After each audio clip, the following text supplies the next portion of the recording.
All right, ladies and gentlemen, Jason Hetland here with ForTheRide.com and the Rodeo Roundup. We're down in the media room at the 2012 Wrangler National Finals Rodeo with the guy that keeps all of us media guys in line and makes sure that we follow the rules, Cotton Yancy. But Cotton, you know, we're not gonna talk about the NFR here.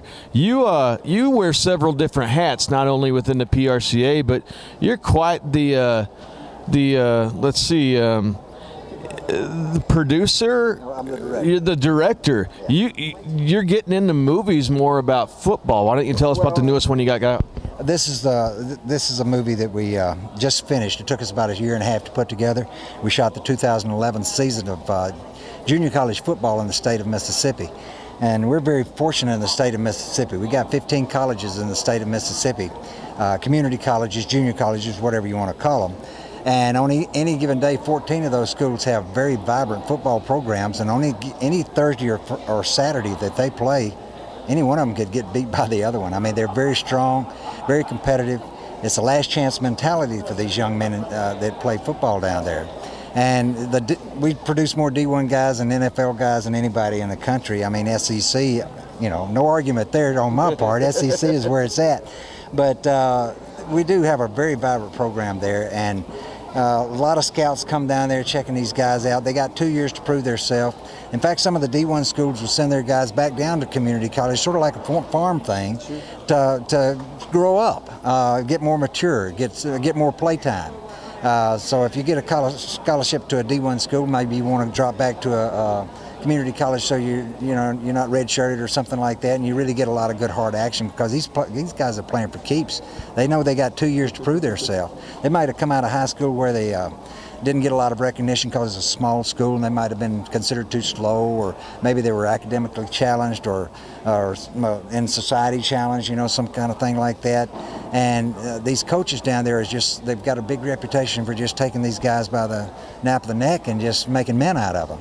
And that's not just a saying. They actually do it. They can take a kid that maybe had a lot of trouble and just turn him around. If he's got the talent, they're willing to invest in him.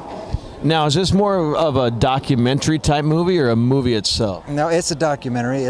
We featured 6 of the schools in Mississippi that play this aggressive football, and we're very, very proud of how it turned out. It's an hour and 58 minutes plus change, and it features not only the football games and things like that and practice sessions and all that, but we interviewed old players from the 50s and stuff like that, telling the old stories, and the presidents of the colleges and the cheerleaders and the pom-pom squads and the band leaders and all that kind of stuff. Everything that goes into the atmosphere and the ambiance that is around a football game.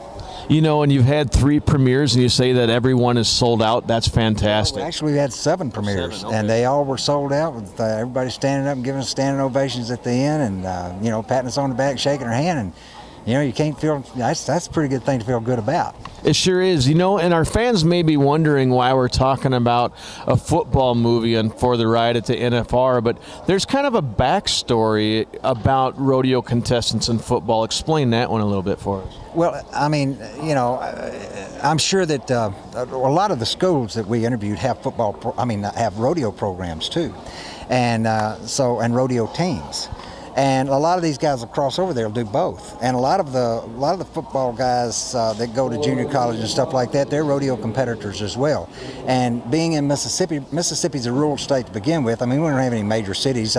Jackson maybe is probably the biggest city we got, and Meridian probably be the Queen City. And then we got, you know, the Gulf Coast and up around Tunica and stuff like that. You know, we got some real nice places to go, but it's all rural. And so that's how rodeo is born, out of the rural communities, and so is football. And these guys grow up playing football, baseball, and rodeoing.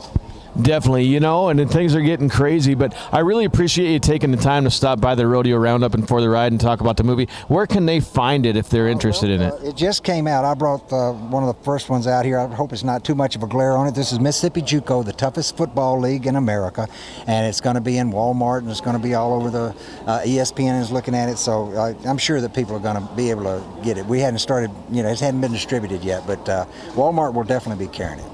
Excellent. Ladies and gentlemen, Jason Hetland here with ForTheRide.com and the Rodeo Roundup with the one and only Cotton Yancy and his new movie that he's directed that will be out at Walmart in just a few short months.